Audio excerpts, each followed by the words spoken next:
Hello everyone, my name is Caitlin, welcome back to my channel. So it has been a hot minute since I've done a top 10 list for Disney Channel. Like I was looking over the videos on my channel and it's been almost 6 months since I've done one, and it wasn't even like your proper top 10 list with the scenes and whatnot. And so I felt like it was about time that we revisit one of my absolute favorite series. And so today we're going to be doing something that has been in my notes for the past like 2 years now. I just never got around to doing it, and that is top asking out scenes. And I feel like you guys know what I'm talking about. It's that moment with your favorite ship where one of them finally just goes, "Will you go out with me?"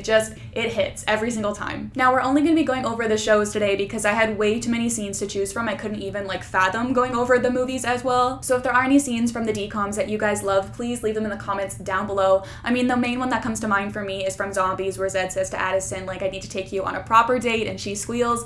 That one is just a classic, but I'm sure there's got to be more. Like, I didn't even look into it. Maybe there would be enough to do a part 2. Who knows? Let me know in the comments down below. But yeah, with all that being said, let's just jump right into it.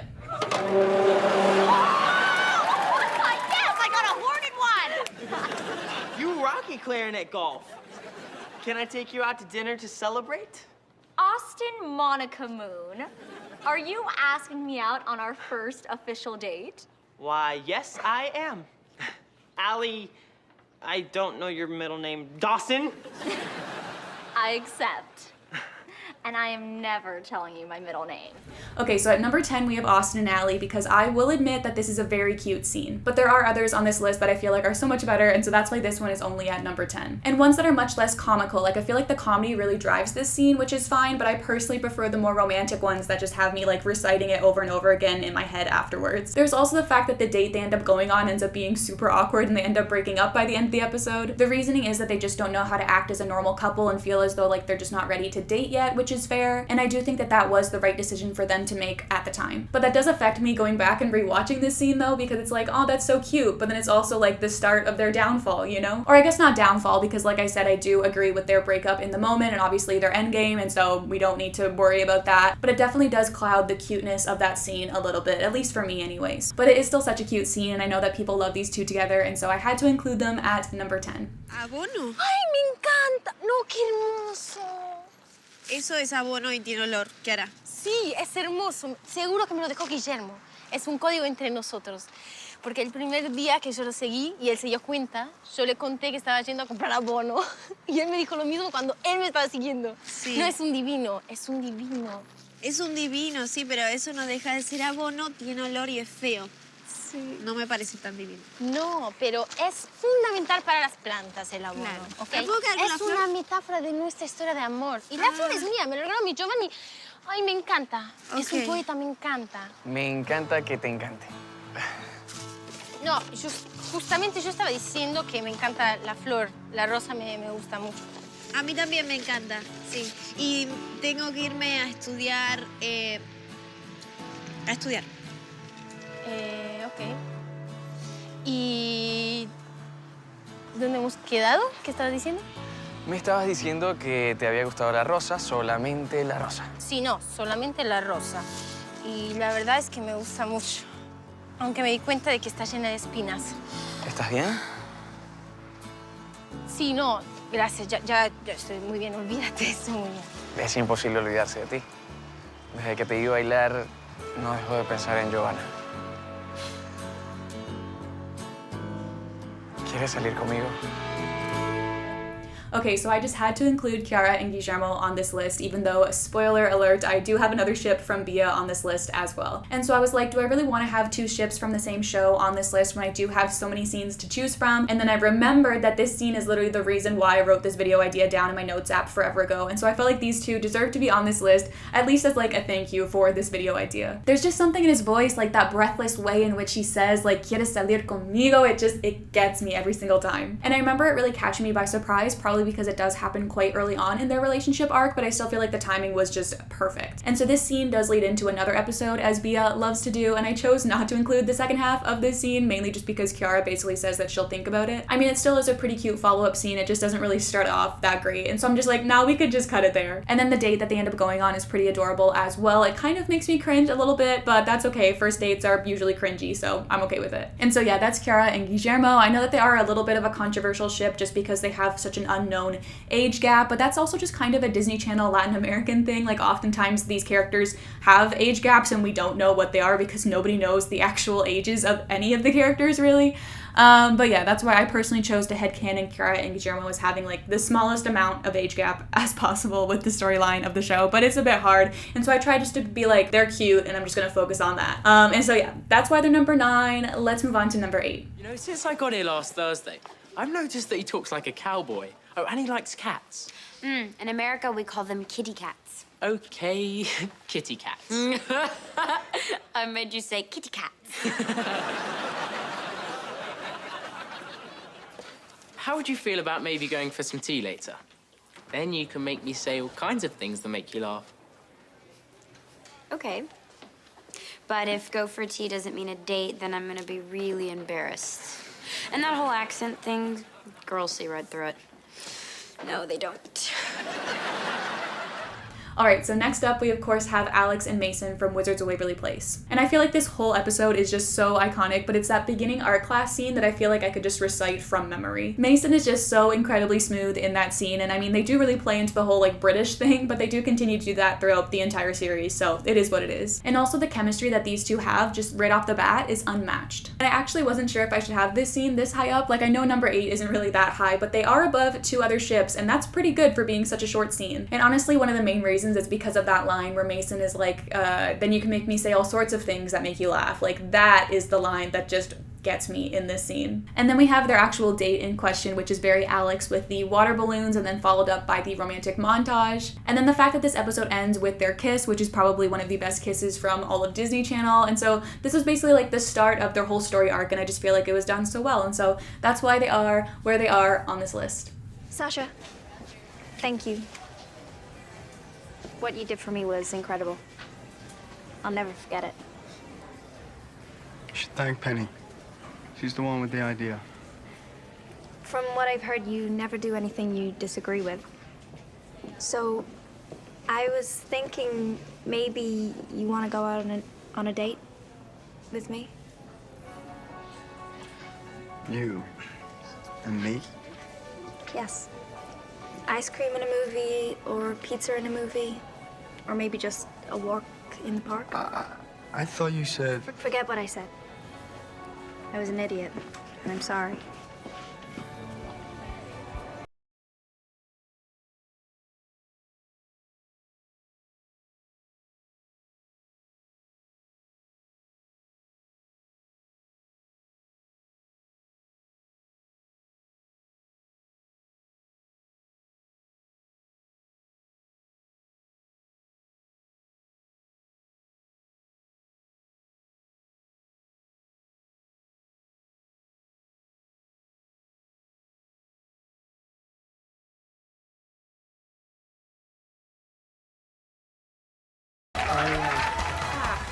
Alright, so I don't believe I have talked that much about Penny on Mars on my channel, but I feel like whenever I have, I've tried my best to make it very clear that I am a Penny and Sasha shipper through and through. And I stand by the fact that they should have just continued the love triangle with Sasha in season 3 instead of introducing Rob. That being said though, I do still think that Sasha and Vicky were just such a nice treat, and I do love them as well. And it does make me really happy that Sasha was given a love story of his own instead of just getting roped into more Penny and Sebastian drama. Now, if you've never seen Penny on Mars before and you watched that scene and thought that the dialogue was very awkward, I don't really know what to tell you because you're not technically wrong, it was, but that's just kind of Penny on Mars overall, and honestly that scene was not nearly as bad as some others from the show. And also you have to take into account that this show is a spin-off of a Disney Channel Italian show, and so it's written by Disney Channel Italy, and so they're probably just like, we're gonna dub all this over anyways, and so I just feel like there's layers to it. And as far as their date goes, we never actually got to see it, unfortunately, as this scene happens in the finale of the series, but I'm sure it was adorable just like them. And so that's how I feel about that. Let's move on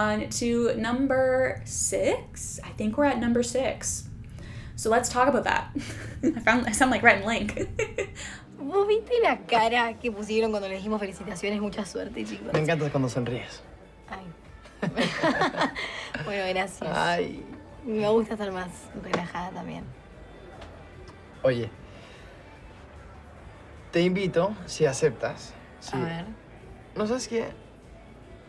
Ve por tus patines y vamos a dar una vuelta tú y yo. ¿Qué te parece? Vamos a comer un helado, riquísimo, Ay, sí, de por favor. chocolate y ya sé que más te gusta. Sí, amargo. Sí. Y hagamos 200 coreografías sin presión de nadie, solamente tú y yo, solos. Para mí sería un placer. ¿Aceptas? Acepto. So first of all, I just wanted to say thank you to my friend Emma for reminding me of this scene's existence because it is just absolutely adorable. Finally getting to see Simbar happy and in love for about 5 episodes, I feel like was just one of the most fulfilling things that this show gave us. I just love how comfortable both of them are in this scene, and it just feels so well deserved to see them like happy and in love after the history that these two have had on the show. And then just how well Simón knows her, like inviting her to skate and then go get her favorite ice cream. And then we only really see the skating part of their date, but it's still great. Every time these two are together, the chemistry is just unmatched. And then you could argue that the date ends with the rose scene that happens before she goes to bed, which if we're taking that into account, I kind of feel like I have regrets at placing this one at only number 6, but that's okay, it's already been done. Let's move on to number 5. Holden! Hey, Liv. You need something? Yes. You... What? Holden, will you go out with me? Seriously? I thought you said we couldn't date because you didn't want to hurt Andy. Well, I know, but actually, Andy's the one who told me to come over here and do this. It turns out she doesn't care about you, like, at all. So, will you go out with me? Yes.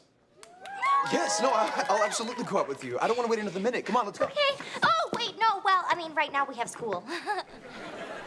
So this scene, without a doubt, just lives in my head rent-free. I don't know what it is about it, but sometimes I'll just be laying in bed and my mind will go, Holden, will you go out with me? I don't know what it is, but this scene just has such a strong hold on me. Even the whole, like, yes, you thing, I feel like could be seen as quite cheesy, but then I feel like Holden really saves it with his breathless, what? Like, it's just so good. And then their date was just the most adorable thing, definitely one of my favorites from Disney Channel. Oh, wait a second. Part 2, maybe, best Disney Channel dates? Who knows? It's possible. But yeah, just the fact that Liv is trapped in plaster, but he still makes the effort to see her because that's what's important to him. I feel like in the grand scheme of things, we only really got like a good handful of Holden and Liv moments, and so the ones that we did get, I treasure with my whole heart, and so I feel like this is definitely one of them. Their date and her asking him out. Hey, Kim. You're not gonna have to go on the date with Albert. Yeah, I am. He had the highest bid. Well, he did the bidding, but it wasn't for himself. It was for me. What? Really? Why? I don't know. I guess the thought of you going out with some other guy, to be honest, it kind of bothered me. What are you saying, Jack? I'm saying that maybe we should go on An outing? we could definitely do an outing. An outing. Alright, so I know that Kicking It is technically Disney XD, but I feel like now that it's on Disney Plus, we can just include them all, right? Okay, cool, sounds good. And let's be honest, this scene was just too good not to include. I love how Jack reveals that he wants to be with her, but he doesn't want to make things weird for their friends, and so they have this like secret relationship for a bit. And then them calling it an outing, I don't know, I feel like it's so adorable and so well deserved. Obviously, in Kicking It fashion, shenanigans ensue and they don't actually end up going on their date until the very end of this episode, but it still is just one of my favorite episodes from the show overall. I love a good secret love story, I love a good everybody's keeping us apart moment, and while I was rewatching this episode, I was just reminded as to how on point the comedy was in this show. It was just so good, I loved it, and so yeah, that's Jack and Kim, that's why they're number 4, and so let's move on to number 3. Uh-huh. So what'd you want? Some answers. To what? To how it all ends. To how long it's gonna be before you ask the girl you're destined to be with. I'm not sure I can answer that. Aren't you in charge of your own destiny? I guess. Well, then it's time to say enough. I mean, when two people are this right for each other, there's only one thing to do. How long have you felt this way? Just since yesterday. It hasn't been long, but it hit me like a ton of bricks. I mean, I guess I feel the same way. Well, then do something about it. Okay, I will. Great. Sonny, will you go out with me? So I feel like this one was a given, right? Like I feel like when you think about moments from Disney Channel like this, that line, the Sonny, will you go out with me? Just like is the first thing that comes to mind, or at least it was for me. This was the start of these two being canonically together on the show, and I just feel like it was done to perfection. And I would have included the follow-up scene, but it is a little bit long, and the only part that I feel like really matters is at the end when Sonny does say yes. For those of us who are familiar with the Channy love story, we know that their date does end in disaster with Chad projectile vomiting all over her, but that's okay. Things do turn around by the end of the episode when he asks her out again in like the most smoothest way possible. And then their date at the end is just so adorable with them having dinner up on the billboard and then Sonny inviting all of the randoms over. It's just one of the best moments from the series. I'm just so happy that this is the route that they decided to take these few episodes in, because they could have easily gone with the whole Austin and Ally thing and had them decide that they weren't ready to date and it just like wasn't the right time for them. But that was not the case, which thank God that was not the case, because then we wouldn't have seen them together at all. And so at least we have these like few episodes where Channy were happy and in love, and that is something that I will cherish forever. And so yeah, that's Channy. Let's move on. So if you won, I was supposed to, you know, go out on a date with you. But we actually never really covered what happens if I win. Okay. Name your prize. I think I want you to go out with me. Wait, what? Really? Dad said that I would know when I was ready. I think I'm ready. Yeah. Josh, will you go out with me?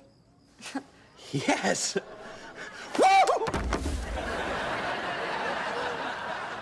So I actually wasn't expecting to have these two at number 2. Like whenever I think about asking out scenes from Liv and Maddie, I always just think about Liv and Holden. And I debated having 2 more from the same show on here, just like I said with Chiara and Guillermo. But every time I rewatched this scene, it just ended up climbing higher and higher on this list. I just love everything about this scene. I love how vulnerable Josh is, and I love how the whole thing is on Maddie's terms. She's the one who says that she's not sure if she's ready or not to date again, which is why her being the one to ask him out in that moment just makes the whole thing that much better. And I know that Dove Cameron has been having a time lately saying that all of the characters she's ever played before are gay, and if you feel that way, that's great, more power to you, but I just personally can't get behind that when scenes like this exist. Like Maddie being bi or pan, I am just all for that, 100% yes queen, but I feel like anything else that discredits Mosh, These two are soulmates, and I will not accept any alternative. And I feel the same way about Liv and Holden and Ben and Mal. Like, I am all for her interpreting her characters however she wants to interpret them, but I am a shipper through and through, and I feel like the real solution here would just be giving us more actual gay characters. But back to Mosh, their date was obviously another one of my favorites. There was some tension there with the whole ball catching business, but I feel like the hand-holding moment that they have at the beginning of the date, and then obviously the end when he says that her competitive side is one of the things that he likes the most about her, I just feel like really saved the whole date. It was so good, and I absolutely loved it. Sí, lo logramos. Ya está. Pensaba que nunca íbamos a terminar el tema. Nos llevó mucho tiempo, ¿verdad? Pero valió la pena. Sí, pero ya está. En realidad no, porque tenemos que mostrársela a Víctor a ver si quiere hacer algún ajuste o algo. Es una canción increíble. A Víctor le va a encantar, estoy seguro. Ay, a Elena también le habría gustado. Estoy muy feliz de que hayamos podido hacer esto. Por Elena y por él. Bueno, aunque es una pena que ya no vayamos a tener excusas para vernos. No te creas, porque además de mostrársela a Víctor, también tenemos que grabarla. Así que vas a tener muchas excusas más. No, me refiero a que no quiero tener más excusas. No entiendo. A ver, lo he estado pensando mucho y quería preguntarte algo. ¿Te gustaría salir conmigo mañana? ¿Cuál es el plan? He encontrado una exposición de light painting y es una cosa en la que hacen... ¿Pintar con luz? Me encanta, me encanta. ¿De verdad? Sí. No sé, pensé que te podía interesar, así que... No, no me interesa, me fascina. Va a ser el plan perfecto. ¿De verdad? El plan perfecto para mí es estar contigo, ya. Alright, so just like with Maddie and Josh, I was not at all expecting Manuel to be at the top of this list. But then I was thinking it over the other day when I was driving, and I was like, you know what? You know what makes this scene so great? Is the fact that Manuel knows exactly what Bia would want to do. When he says his idea and you get to see Bia just like light up with excitement, I feel like that is just the perfect example as to why these two are one of the best Disney Channel couples out there. Like, Manuel isn't an artist. I'm sure before he met Bia, he wouldn't care less about like what exhibits are coming into town and when, or maybe he would. He's kind of like an artsy guy, but anyways, that's beside besides the point. I'm sure that he did his research to find something that was perfect for her, and that's just what gets me. But then obviously in typical BF fashion, this only happens around episode 40, and so we can't have them be happy and together yet. We gotta wait till episode 60, and so honestly this date was doomed from the start. Mara and Alex end up sabotaging it in the following episode, which is just so unfortunate because I would have absolutely loved to see these two just like happy and in love together at an art exhibit. But we did get an acoustic version of Cuéntales out of this whole situation, which might be one of my favorite renditions of the song, so I guess it's okay. And also Ben Weller Inevitable, and so we know that they're gonna be together in the end anyways. And I do think it is kind of funny that the ship at the end of this list and the beginning of this list both had dates that didn't end up working out. But now that I'm thinking of it, a lot of the ships on this list, that's what ended up happening. I guess it's just a Disney Channel thing, you know? But yeah, they're my favorite. I want to know which your favorite is though, so let me know in the comments down below. I feel like one of the main things that make these scenes so good is that they are the start of it all. Like to go back and see how things all started, and oftentimes it is so simple, and then to think about like your ship's whole like story arc and where things went from there, like it's just so good and so fulfilling. And so yeah, that's why I just knew I had to make this video, just because like as an avid shipper like myself, I go crazy for this kind of stuff, and so I knew you guys would as well. But yeah, anyways, Kidder Tots, that is all I have to say for today. You'll have a wonderful day, and I'll talk to you very, very soon.